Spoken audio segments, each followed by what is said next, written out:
अल बरूनी तथा किताबुल हिंद। अल बरूनी का जन्म आधुनिक उज़्बेकिस्तान में स्थित ख्वारिज़्म में सन 973 में हुआ था।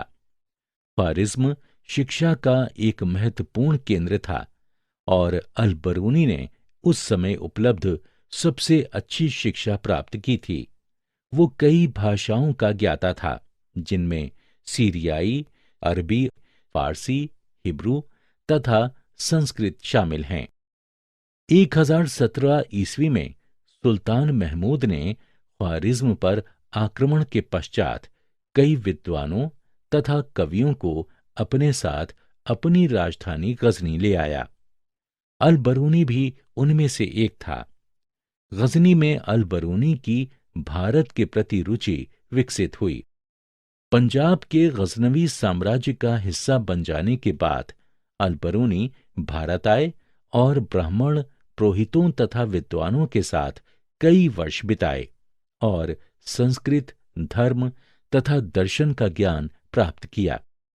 पंजाब और उत्तरी भारत के कई हिस्सों की यात्रा के दौरान उन्होंने बड़े पैमाने पर भारत से परिचित होकर किताबुल हिंद नामक पुस्तक लिखी।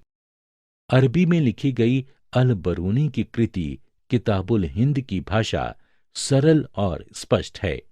ये एक विस्तृत ग्रंथ है जो धर्म और दर्शन, त्योहारों, खगोल विज्ञान, कीमिया, रीति रिवाजों तथा प्रथाओं, सामाजिक जीवन, भार तौल तथा मापन विधियों, मूर्ति कला, कानून, मापतंत्र विज्ञान आदि विषयों के आधार पर 80 अध्यायों में विभाजित है। अल बरूनी ने प्रत्येक अध्याय में एक विशिष्ट शैली का प्रयोग किया, जिसमें आरंभ में एक प्रश्न होता था, फिर संस्कृतवादी परंपराओं पर आधारित वर्णन और अंत में अन्य संस्कृतियों के साथ एक तुलना।